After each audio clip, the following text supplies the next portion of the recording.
आप सभी को नमस्कार।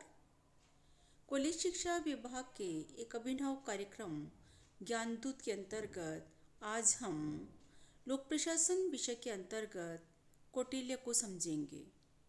ज्ञानदूत कार्यक्रम स्नातक व स्नातकोत्तर कक्षाओं के लिए ऑनलाइन कक्षाएं हैं। यह कार्यक्रम राजस्थान के समस्त विश्वविद्यालयों के पाठ्यक्रम को दृष्टिगत रखते हुए प्रारंभ किया गया है, इस उम्मीद के साथ कि हमारे विद्यार्थी इन ऑनलाइन कक्षाओं से अधिकाधिक लाभान्वित हो सके। जब हम राजस्थान के विविध विश्वविद्यालयों का पाठ्यक्रम देखते हैं तो हम पाते हैं कि लोक प्रशासन विषय के विद्यार्थियों को किसी न किसी कक्षा में कौटिल्य को पढ़ना होता है। कुछ विश्वविद्यालयों के पाठ्यक्रम में कौटिल्य स्नातक तृतीय वर्ष में सम्मिलित है और कुछ विश्वविद्यालयों में एमए पूर्वार्ध में सम्मिलित है। जब कभी भी हम लोक प्रशासन में प्रशासनिक विचारकों का अध्ययन करते हैं तो हमें हमारी इस यात्रा को कौटिल्य के अध्ययन के साथ आरंभ करना होता है। पिछले ज्ञानदूत कार्यक्रम जिसका प्रथम चरण हुआ था, तब भी हमने कौटिल्य पर एक व्याख्यान सुना था जिसमें सप्तांग सिद्धांत का जिक्र किया गया था। आज हम कौटिल्य की प्रशासनिक व्यवस्था को समझ रहे हैं, क्योंकि हम पहले कौटिल्य और कौटिल्य के अर्थशास्त्र के बारे में विस्तार से समझ चुके हैं। मेरी गुजारिश है आप विद्यार्थियों से कि आप ज्ञानदूत कार्यक्रम के जो प्रथम चरण था उसके वीडियोस को अगर आप देखेंगे तो आपको कौटिल्य और कौटिल्य के अर्थशास्त्र के बारे में काफ़ी जानकारी वाला एक वीडियो उपलब्ध होगा। एक बार आप उसे देखने के बाद इस वीडियो को देखेंगे तो आपकी तारतम्यता बनी रहेगी और कौटिल्य के प्रशासनिक व्यवस्था को समझना और आपके लिए आनंददायी होगा। जब हम कौटिल्य के प्रशासनिक व्यवस्था की बात करते हैं, आज हम वर्तमान में किसी भी देश के प्रशासनिक व्यवस्था की बात करें तो हम ये जानना चाहेंगे कि वहाँ कौन से विभाग कार्य कर रहे हैं जो सरकार के उद्देश्यों को और जनता के कल्याण के लक्ष्यों को पूर्ण करते हों। जब हम कौटिल्यकालीन प्रशासनिक व्यवस्था के बारे में समझने का प्रयास कर रहे हैं तो यहाँ कुछ बातें हमें समझनी होगी जो वर्तमान काल से इतर है, अलग है। कौटिल्य ने अपने प्रशासनिक व्यवस्था, जिसको हम आपके पाठ्यक्रम में लिखा हुआ हो सकता है कौटिल्य का केंद्रीय प्रशासन, तो कौटिल्य का केंद्रीय प्रशासन या प्रशासनिक व्यवस्था की चर्चा जब हम करते हैं तो उसमें हम अष्टादश तीर्थ की चर्चा करते हैं। अष्टादश ये संस्कृत का शब्द है जिसका अर्थ है 18। तो ये जो अष्टादश है मतलब 18, इन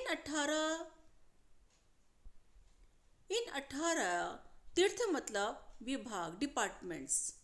तीर्थ का मतलब हुआ विभाग, यानी कौटिल्य ने अपने संपूर्ण प्रशासनिक व्यवस्था को 18 विभागों में विभक्त किया है। प्रशासनिक व्यवस्था के जो दायित्व हैं, केंद्रीय प्रशासन को चलाने के जो दायित्व हैं, वो 18 भागों में बटे हुए हैं। इसके अलावा और बहुत सारे अधिकारी कर्मचारी हैं और प्रशासनिक इकाइयां हैं, पर हम इस वीडियो में उनका जिक्र नहीं कर रहे, अन्यथा समय सीमा के तहत एक टॉपिक को कवर करना हमारे लिए मुश्किल होगा। जब हम तीर्थ को विभाग कह रहे हैं तो यह थोड़ा सा ही संदेह हो सकता है कि बात तो हम कर रहे हैं राजा, मंत्री, पुरोहित इनकी, और हम शब्द का प्रयोग कर रहे हैं विभाग।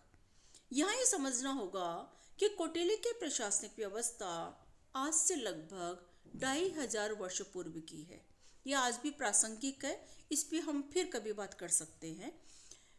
कौटिल्य ने अलग अलग विभागों के लिए अलग अलग पदों का सृजन किया और एक पद के तहत जितने कार्य हैं उसको एक विभाग का नाम दिया। तो इस तरह कौटिल्य ने कहा कि प्रशासन को चलाने के लिए इन 18 विभागों का होना जरूरी है। कौटिल्य ने इन 18 विभागों में सबसे पहले राजा का जिक्र किया। और जब कौटिल्य राजा का जिक्र कर रहे हैं तो हम राजा को सप्तांग सिद्धांत में भी पढ़ चुके हैं। कौटिल्य का राजा लोकतांत्रिक मूल्यों को समाहित करके प्रशासन चलाने वाला राजा है। कौटिल्य का राजा केवल वंश परंपरा के आधार पर नियुक्त नहीं होता, योग्यता के आधार पर नियुक्त होता है। मैं एक बार फिर से गुजारिश करूंगी कि आप सप्तांग सिद्धांत वाला वीडियो देखें जो हमने ज्ञानदूत प्रथम के तहत बनाया था। यह राजा योग्यताधारी है, जिसको शास्त्र का ज्ञान है, शस्त्र का ज्ञान है, प्रजा के कल्याण से जो वाकिफ है और प्रजा के कल्याण के लिए कार्य करता है। विद्यार्थियों से प्रश्न पूछा जाता है, क्या कौटिल्य का राजा निरंकुश हो सकता है? कभी नहीं, क्योंकि प्रजा के पास ये अधिकार है कि अगर राजा निरंकुश हो जाए तो उस राजा को पद से हटा दिया जाए। और केंद्रीय प्रशासन का प्रमुख है राजा। ये ध्यान देने की बात है कि प्रशासन, जैसे आज लोकतांत्रिक प्रशासन में हम देखते हैं कि हमारे कार्यपालिका में राष्ट्रपति है, प्रधानमंत्री है, यहाँ राजा प्रमुख है, किंतु राजा विधि के ऊपर नहीं है। राजा कानून के दायरों में रहकर कार्य कर रहा है। तो कौटिल्य का राजा निरंकुश नहीं हो सकता, क्योंकि वो योग्यता के आधार पर चयनित है। अगर वो राजा का बेटा है तो भी उसको राजपद तभी मिलेगा जब वह योग्य होगा। तो कौटिल्य का राजा एक योग्य व्यक्ति है, एक साहसी व्यक्ति है, एक देश प्रेमी व्यक्ति है, एक जनप्रिय व्यक्ति है, जो जनता के कल्याण के लिए अपने पद के दायित्वों का निर्वहन कर रहा है। कौटिल्य आगे कहते हैं कि दूसरा डिपार्टमेंट हुआ मंत्री। कौटिल्य का कहना है कि जैसे गाड़ी का एक पहिया या रथ का एक पहिया रथ को संतुलित रूप से संचालित नहीं कर सकता, ठीक उसी प्रकार केवल राजा अपने प्रशासन को नहीं चला सकता। राजा की सहायता के लिए मंत्री पद है, राजा को परामर्श देने के लिए मंत्री है। मंत्री कितने हों ये डिपेंड करता है कि राज्य कितना बड़ा है, राज्य के प्रशासनिक दायित्व कितने हैं।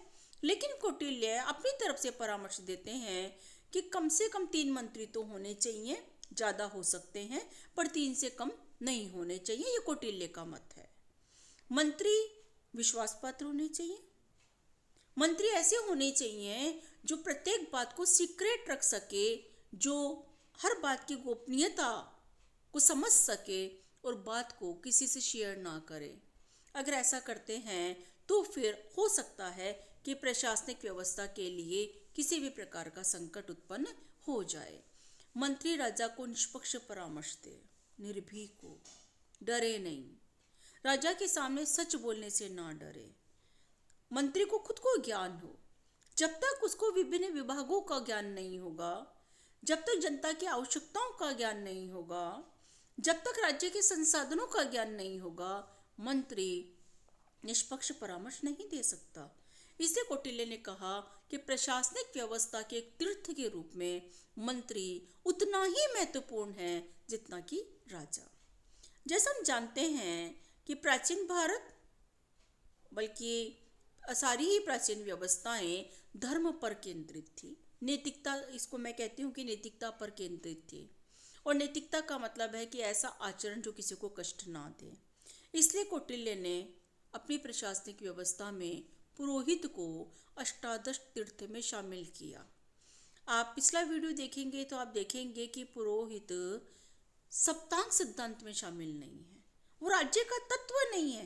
प्रशासनिक व्यवस्था को चलाने के लिए, राजा को शास्त्रों संबंधी परामर्श देने के लिए, राजा को धर्म संबंधी मार्गदर्शन देने के लिए और नैतिकता की रक्षा करने के लिए पुरोहित की नियुक्ति की जाती थी। पुरोहित एक पद है जिसको बाकायदा वेतन मिलता था। मंत्री को भी वेतन मिलता था, पुरोहित को भी वेतन मिलता था। ये पुरोहित धर्म का विशेषज्ञ होता था और राजा जो भी धार्मिक अनुष्ठान कर रहा है, राजा जो भी नीतियां बना रहा है, वो शास्त्रों के अनुरूप हो, और शास्त्रों के अनुरूप होने का मतलब ये हुआ, वैसे तो शास्त्रों का अध्ययन पुरोहित करता था, राजा को भी शास्त्रज्ञ होना चाहिए, मंत्री को भी शास्त्रज्ञ होना चाहिए, किंतु पुरोहित की इजाज़त के बिना धार्मिक नीतियाँ पुरोहित की परामर्श के बिना धार्मिक नीतियाँ नहीं बनती थी। और पुरोहित राजा की दिनचर्या में धर्म भी शामिल हो, धार्मिक कृत्य भी शामिल हो, इस पर भी नज़र रखता था। तो पुरोहित धार्मिक दृष्टि से, नैतिक दृष्टि से एक महत्वपूर्ण तीर्थ था। जब कभी भी हम सेनापति की बात कर रहे हैं कि जब कभी भी साम्राज्यवादी नीतियां होगी, जब कभी भी किसी भी काल में राज्य विस्तार एक उद्देश्य होगा, वहाँ सेना का महत्व होगा। सप्तांग सिद्धांत में कौटिल्य सेना को महत्वपूर्ण मानते हैं, दंड शब्द से संबोधित करते हैं सेना को। वह दंड पनिशमेंट नहीं है, वह दंड आर्मी है। यहाँ पर उस सेना का, उस आर्मी का जो प्रमुख है वो सेनापति है।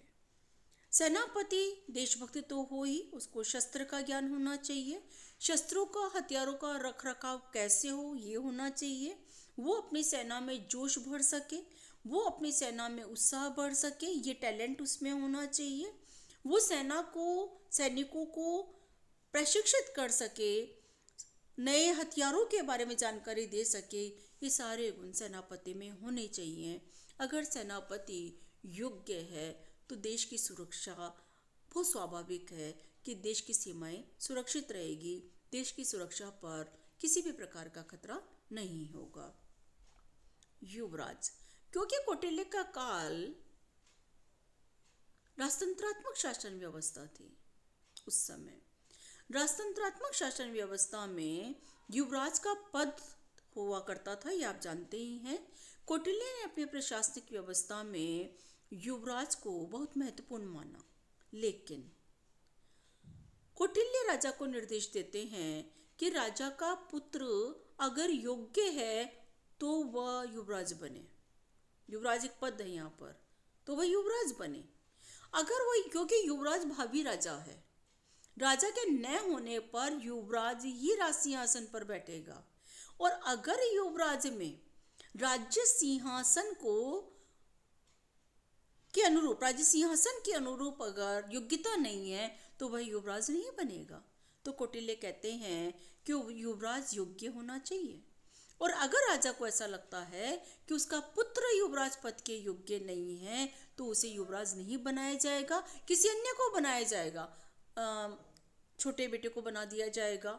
ऐसा भी हो सकता है कि जनता में से किसी को युवराज बना दिया जाए और भविष्य में वो राजा बने। युवराज को भी वेतन मिलता था, 48,000 पर्ण प्रति वर्ष पर्ण तत्कालीन मुद्रा थी, वो युवराज का वेतन निर्धारित किया कौटिल्य ने। अगर सेनापति नहीं है, किसी भी कारणवश नहीं है, या सेनापति का पद रिक्त है, तो फिर युवराज सेनापति के पद को भी वहन करता था। सेनापति के पद के दायित्वों को भी युवराज के द्वारा पूर्ण किया जाता था। अगला विभाग है द्वारिक। द्वारिक मतलब द्वार का रक्षक, द्वारपाल जिसको हम कहेंगे। कौटिल्य कहते हैं कि किसी भी राज्य की सुरक्षा इस बात पे डिपेंड करती है कि उस राज्य में ऐसे लोग प्रवेश ना करें जो कि प्रवेश के अधिकारी नहीं हैं। आप कौटिल्य की दूरदर्शिता देखिए कि हमारे राज्य में व्यक्ति बिना इजाजत के ना आए, और वही आए जो इस राज्य का नागरिक है। इसके लिए द्वारिक जिम्मेदार है। राज्य के प्रत्येक नागरिक के पास मुद्रा हुआ करती थी, एक सील होती थी, एक कुछ निशान होता था जिससे पता चलता था कि यह व्यक्ति इस राज्य का नागरिक है। अगर किसी के पास वो मुद्रा नहीं है, उसको मुद्रा शब्द कहा गया, अगर वो नहीं है, वो निशान नहीं है, वो प्रमाण नहीं है जिससे ये साबित हो सके कि वह राज्य का नागरिक है, तो ऐसा व्यक्ति उस राज्य की सीमा में प्रवेश नहीं कर सकता, और इसकी जिम्मेदारी द्वारिक की है। अंतर्वेशिक। राजतंत्र में जहाँ राजाओं का शासन है वहाँ अंतःपुर हुआ करता था। अंतःपुर वह स्थान है जहाँ पर रानियां रहती थी या राजमहल की महिलाएं रहती थी। कौटिल्य कहते हैं कि एक राज्य के सम्मान के लिए अंतःपुर का सुरक्षित होना बेहद जरूरी है। अब अंतःपुर की सुरक्षा के लिए जिस व्यक्ति को उत्तरदायी बनाया गया वह एक अधिकारी है और उस अधिकारी का पद नाम है अंतर्वेशिक। अंतर्वेशिक के लिए जरूरी था इसकी योग्यता के लिए कि यह व्यक्ति चौकन्ना रह सके, जागरूक रह सके और चरित्र का बहुत अच्छा हो। इसके प्रेजेंस में अंतःपुर सुरक्षित रह सके ये जरूरी था। इसको गुप्त रास्तों का पता होना चाहिए। संकट काल में या शत्रु के आक्रमण के समय यह अंतःपुर में रहने वाली महिलाओं को सुरक्षित स्थान पर पहुंचा सके, ये जरूरी है। और ये तब होगा जब अंतर्वेशिक को अंतःपुर के गुप्त रास्तों की जानकारी होगी। तो अंतर्वेशिक एक साहसी व्यक्ति हो, अंतर्वेशिक एक चरित्रवान व्यक्ति हो, अंतर्वेशिक को युद्ध कला में भी कुशल होना चाहिए, अंतर्वेशिक को गुप्त रास्तों का पता होना चाहिए, अंतर्वेशिक को सजग और सतर्क रहना चाहिए। ये कौटिल्य का कहना है। यह प्रशासनिक व्यवस्था एक राजतंत्र के लिए बनाई गई थी, किंतु हम ये जानते ही हैं कि अपने देश के जो संवेदनशील स्थान हैं उनकी रक्षा के लिए एक अधिकारी को उत्तरदायित्व देना आवश्यक है, उसका उत्तरदायी होना आवश्यक है ताकि दुश्मनों से देश की संवेदनशील स्थानों की रक्षा हो सके। कौटिल्य अंतर्वेशिक के बाद जिस पद का जिक्र करते हैं वो है समाहर्ता। समाहर्ता एक ऐसा व्यक्ति है जो करों का संग्रह करता है। कितना कर लेना है ये समाहर्ता को पता होना चाहिए। व्यापार के लाभांश का कितना कर, कृषि के उत्पादन का, फसल के उत्पादन का कितना कर, या अगर किसी सामग्री को जो अपने देश में उत्पादित हो रही है उसको विदेश में अगर भेजा जा रहा है, निर्यात किया जा रहा है तो उस पर कितना टैक्स लगेगा, आयात हो रहा है तो उस पर कितना टैक्स लगेगा, इन सब की जानकारी समाहर्ता को होनी चाहिए। यह कौटिल्य का कहना है। तो जब कौटिल्य समाहर्ता की बात करते हैं तो ये समाहर्ता वैसा ही है जैसा कि ब्रिटिश काल में एक पद का सृजन हुआ था, कलेक्टर। और ये जो कलेक्टर पद का सृजन हुआ, ये कलेक्टर पद वैसा ही है जैसा कि समाहर्ता। कलेक्टर पद होता था जो रेवेन्यू कलेक्ट करे, ये समाहर्ता भी रेवेन्यू कलेक्शन का कार्य कर रहा है। सन्निदाता उस रेवेन्यू को जो समाहर्ता कलेक्ट कर रहा है, या एक राज्य को दूसरे राज्य से अनुदान मिल रहा है, या अगर एक राज्य के व्यापारी राजा को कुछ उपहार दे रहे हैं, उन सबको सुरक्षित रखना सन्निदाता का कार्य था, जिसे हम कोषाध्यक्ष कहते हैं। प्रदेष्टा, प्रदेष्टा वह व्यक्ति है जो समाज को कंटकों से मुक्त रखता है। कौटिल्य अर्थशास्त्र में एक शब्द मिलता है कंटक शोधन। कंटक मतलब पीड़ा देने वाला, शोधन मतलब उसको दूर करना। तो जो प्रजा को पीड़ा दे रहे हैं उन लोगों को दंडित करने का कार्य प्रदेष्टा का है। जो लोग प्रजा को पीड़ा दे रहे हैं, ये एक अलग से अध्याय होगा। कंटक शोधन न्यायालय हुआ करते थे। कंटक शोधन वो भी है कि जो आज हम उपभोक्ता संरक्षण की बात करते हैं कि उपभोक्ताओं को अगर ठग रहे हैं कोई लोग किसी भी प्रकार से, उनको दंडित करने का कार्य भी प्रदेष्टा का हुआ करता था। तो प्रदेष्टा जनता को कष्ट देने वाले लोगों को, अपराधियों को दंडित करता था। ये दंडाधिकारी हुआ। और ये दंडाधिकारी से उम्मीद की जाती थी कि निष्पक्ष भाव से कार्य करे, किसी भी प्रकार का पक्षपात ना करे, और ये प्रदेष्टा जनहित को दृष्टिगत रखते हुए उचित दंड दे। उचित दंड का मतलब हुआ कि अपराध के अनुरूप ही दंड दे। ऐसा नहीं हो कि छोटा अपराध है तो उसके लिए बड़ा दंड दिया जाए। नायक, नायक वह अधिकारी है जो नगर की रक्षा के लिए जिम्मेदार है। नगर की रक्षा जैसे आज एसपी होता है, वैसे ही नगर की रक्षा के लिए जो व्यक्ति उत्तरदायी है वह नायक है। इस नायक को पता होना चाहिए कि कहीं इसके पास गुप्तचर होते हैं, कहीं ऐसा तो नहीं कि कोई राजा के खिलाफ षड्यंत्र कर रहा है, कोई नगर में उपद्रव फैलाने की कोशिश कर रहा है, नगर की शांति व्यवस्था को ध्वस्त करने का प्रयास कर रहा है, या जो अपराधों में लिप्त है ऐसे लोगों पर नजर रखना नायक का कार्य है। और नायक ऐसे लोगों को अरेस्ट कर सकता है, बंधन में रख सकता है और उसको न्यायालय में पेश कर सकता है। एक और पद है पौर। ये जो पौर पद है, ये जो विभागाध्यक्ष है पौर, ये पौर भी नगर के लिए उत्तरदायी है, लेकिन ये नगर की प्रशासनिक व्यवस्था के लिए उत्तरदायी है। नागरिकों की आवश्यकताएं क्या है? क्या नागरिकों की आवश्यकताएं पूरी हो रही है? क्या राजा के आदेशों की क्रियान्विति हो रही है? जो नीतियां जन कल्याण के लिए राजा ने बनाई है, क्या उसका लाभ जनता को प्राप्त हो रहा है? कहीं ऐसा तो नहीं कि लोग उस लाभ से वंचित है? इन समस्त बातों को ध्यान में रखते हुए पौर एक पद का सृजन किया गया और पौर इन कार्यों को बहुत ही कुशलता पूर्वक निर्वहित करता था। अगला तीर्थ या विभाग या पद या अध्यक्ष हम कहेंगे व्यवहारिक लेन देन का न्यायाधिकारी है। देखिए, प्रदेष्टा है जो कि कंटक शोधन है, जो लोग भी न्यूसेंस क्रिएट कर रहे हैं उनको दंडित कर रहा है, जो जनता को कष्ट दे रहे हैं उसको दंडित कर रहा है। नायक है, वो नगर की सुरक्षा के लिए समस्त षड्यंत्रों पे ध्यान दे रहा है। राजतंत्र में षड्यंत्र बहुत हुआ करते थे। इसके अलावा अगर कोई अन्य प्रकार से राजा नगर जनता की शांति व्यवस्था को भंग करता है, उसके लिए नायक उत्तरदायी है। अब जो ये व्यवहारिक लेन देन का न्यायाधिकारी है, ब्रैकेट में लिखा है हमने। लेन देन का न्यायाधिकारी मतलब क्या हुआ कि व्यक्तियों के साथ लेन देन में अन्याय ना हो, जितना पैसा वो दे रहे हैं उतने का सामान उनको मिले, जितना सामान तोला जाना चाहिए उतना तोला जाए। जो बाट होते हैं तोलने के लिए, आपने तराजू में देखे होंगे, वो बाट सही हो। ऐसा नहीं हो कि उन बाटों को गलत ढंग से बना दिया जाए, बाट की जगह जो राजा के द्वारा प्रमाणित है वही बाट काम में लिए जाएं। ये कुटिल अर्थशास्त्र पढ़िए, बहुत ज्ञान है इसमें। 6000 श्लोक है इसमें, 150 अध्याय है, और इसमें शायद ही प्रशासन की, समाज की, राजनीति की कोई बात हो जिसका जिक्र ना हो। तो व्यवहार एक लेन देन का अधिकारी है कि लेन देन में किसी भी प्रकार की गड़बड़ नहीं होनी चाहिए।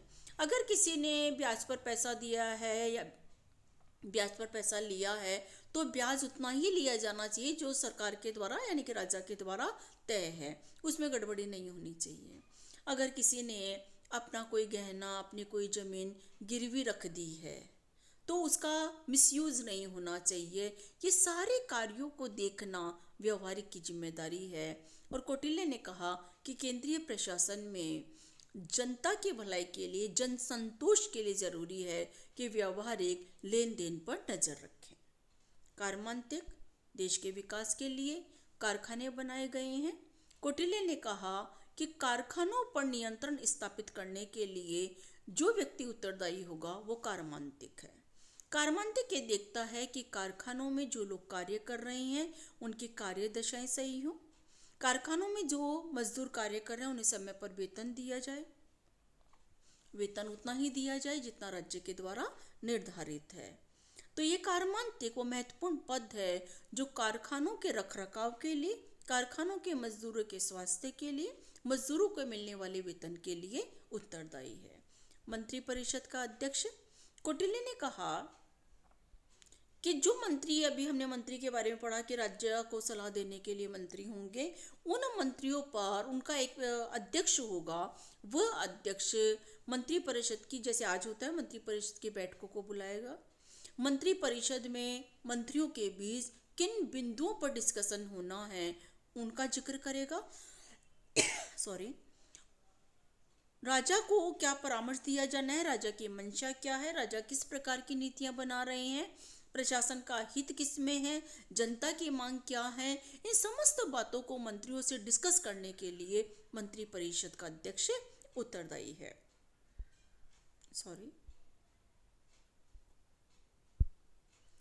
अगले अध्यक्ष की हम बात करें तो यह है विभागाध्यक्ष।